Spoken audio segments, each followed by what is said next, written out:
Hello and welcome to the very first episode of the Tuwhiri Project podcast. My name is Ramsey Margolis. Today I'm speaking with Winton Higgins about his new novel, Love, Death, Chariot of Fire, which will be released on the 1st of June as an ebook and a paperback. It's published by Brandl and Schlesinger. So, Love, Death, Chariot of Fire is a historical novel. It tells the story of the last 10 years in the life of Reg Mitchell. Mitchell died of cancer in 1937. He was only 42. His claim to fame is that he designed the Spitfire fighter plane, which played a major role in winning the Battle of Britain 3 years after his death. Ever since that victory, Mitchell's masterpiece has been a cultural icon, a symbol of freedom, especially in Britain. Winton, what inspired you to write this novel, Love, Death, Chariot of Fire? I found it to be a compelling human story. Here's a modest, decent chap who's got a gift for designing fast aeroplanes, who finds himself beset by two horrors. One is that he receives a terminal diagnosis. He's going to die in all probability. The other one, coming at the same time, is Hitler seizing power in Germany, and he finds his country under a similar existential threat. A threat to his family, his colleagues, everything and everyone that he holds dear. So what is his response? His response is the Spitfire. Why haven't we heard more about Mitchell before now? I think Mitchell's problem is that he was the victim of his own success. The Spitfire has completely upstaged him. There's a whole library of books that have come out about the Spitfire. There have been documentaries and so forth. And in all that, Mitchell is all but forgotten. He's just a footnote in many of these books about the Spitfire or about the Battle of Britain. And he comes across, I suppose, for anyone looking for him in those footnotes and odd comments, as a talented nerd who was otherwise not really remarkable. Well, I remember there being a propaganda film made during the war that featured Mitchell just after the Battle of Britain. Isn't that right? Wasn't that his moment of fame? Well, it was and it wasn't. The film you're referring to came out in 1942. It was called The First of the Few, obviously a reference to Churchill's comment about the few who won the battle. It featured two of the great names in British cinema at the time, Ian Leslie and David Niven. And it was a fabulous piece of war propaganda, very morale boosting. It was even a box office success in the United States. But it completely falsified Mitchell. It falsified his life, his predicament, his family, even the name of his wife was changed in the film, and it falsified his character. He was a Staffordshire lad who did his apprenticeship in a locomotive factory. And yet in the film, he's a sort of daffy upper-class Englishman who wears very flash Edwardian leisure wear and lies in the grass on sunny days watching the seagulls to gain inspiration for how he's going to design his plane. It was absolutely nothing like that. Okay, so tell us, what was the real Reginald Mitchell actual like? What was he like as a person? He was a very passionate man, and he held to his family. very closely. He also had enormous affection for his colleagues and was especially concerned for the welfare of his test pilots, who put their lives in his hands, really, when they flew his creations. But in particular, he was a decent man. He was a decent sort of character, and this, of course, is why he so hated fascism and Nazism.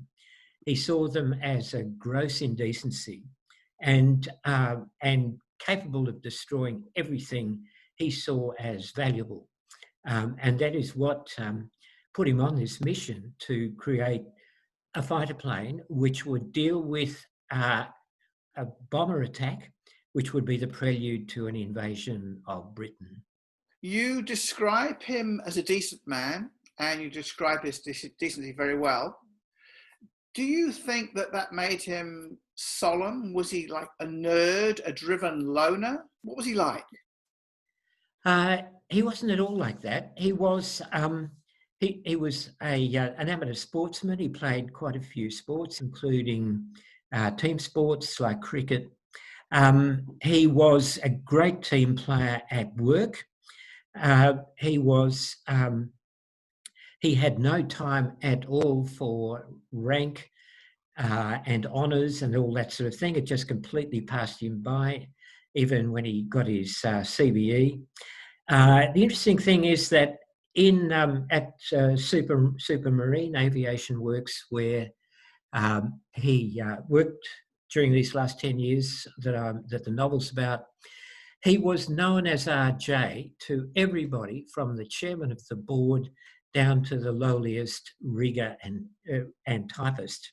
So he was a knockabout sort of bloke, and he often went down to the shop floor and mucked in, and because he had these manual skills from his apprenticeship, and he was constantly down there, hands-on, working on the planes he was designing. Oh, that's very interesting. Yeah, it's very interesting. You can't imagine someone in Silicon Valley being quite the same somehow. And that doesn't ring true for Silicon Valley.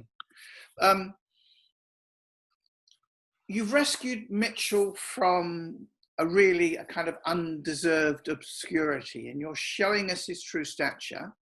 The question that comes up for me is why is this a novel? Why did you choose to write a novel rather than just the conventional biography?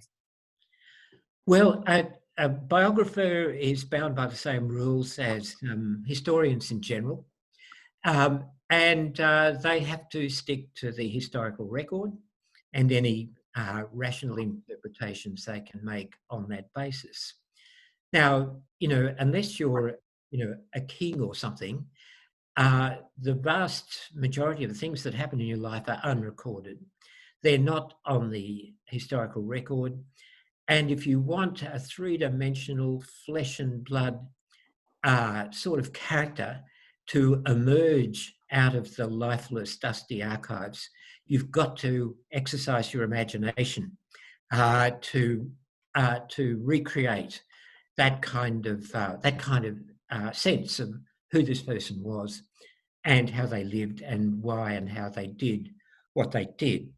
So this is why there's a great difference between a biography and an historical novel based on a historical character.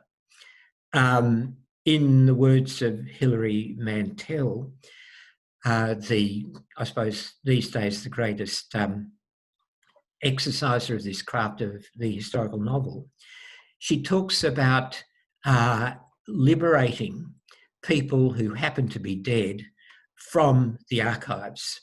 And she talked about her craft 2 years ago in the BBC Reith lecture series called Resurrection. And this is precisely what I'm trying to do in the novel, is resurrect Mitchell by filling in the gaps in the historical record. The gaps are pretty enormous in the case of a pretty private person like this, But I think you can get a sense of who he was and how he lived from the historical record, and then flesh it out in novel form, as I've tried to do in this one.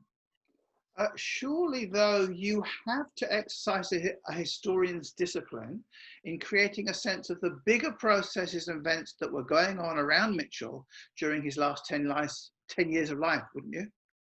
Oh, yes, absolutely. I think this is terribly important because Mitchell was responding to those shifts and those events that went on during these 10 years that the novel covers. First of all, there's the 1920s, when he was designing working flying boats and other seaplanes, which were being exported all around the world, even down to Australia.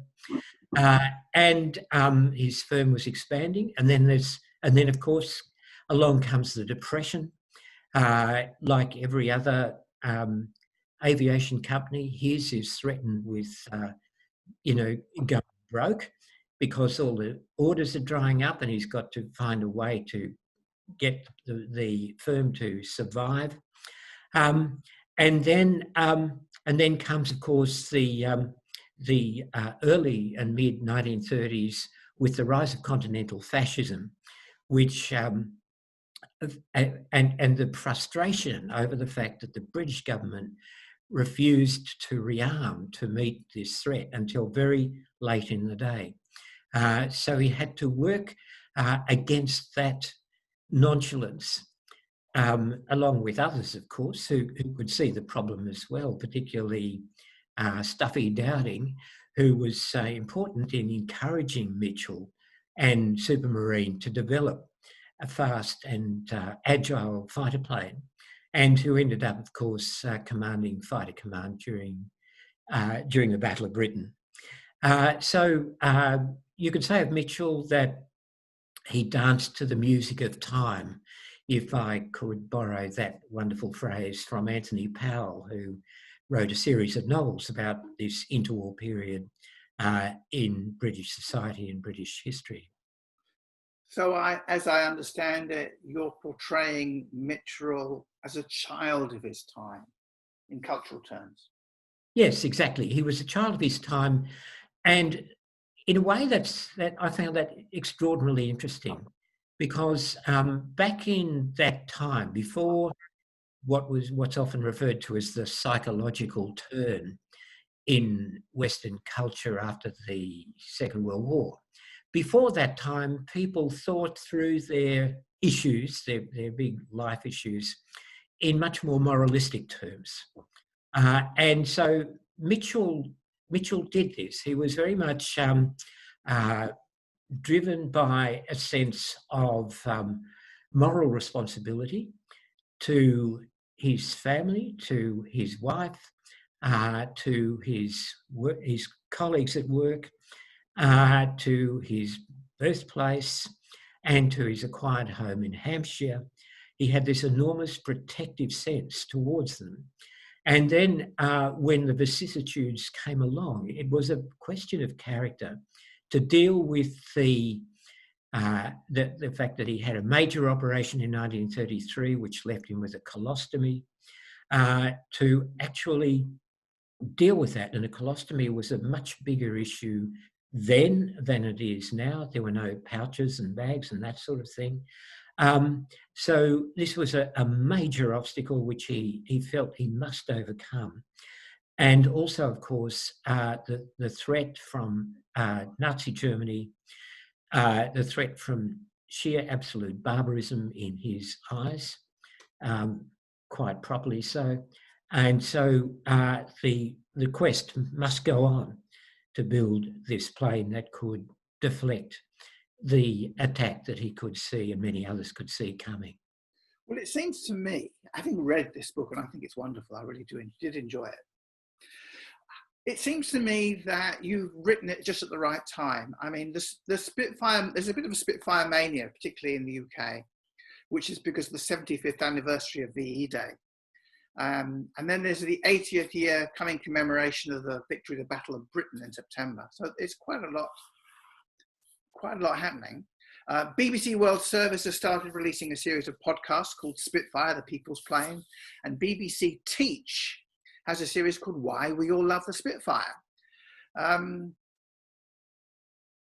So, you know, you're going to be looking for a British readership, I imagine, as well as a global readership. Well, yes, absolutely, and I think this is a wonderful story. Once again, it's a story about decency coming out of nowhere, as it were, out of complete obscurity, to defeat such a gross indecency as Nazi Germany. And of course, it's a message for our time, a time, you know, where the great names are singularly lacking in decency, like Trump and Putin and Xi and so on. Yes, very good. Winton, thank you very much for your time. Thank you for this. Love, Death, Chariot of Fire is available now as a digital book in all the usual places you buy your digital books, and it will be available as a paperback also from the 1st of June. This podcast comes to you from the Tuwhiri project through Substack, the people who put out our newsletter. You can find the Tuwhiri project at www.tuwhiri.nz. That's TUWHIRI. Thank you for listening. And don't forget to subscribe to the podcast.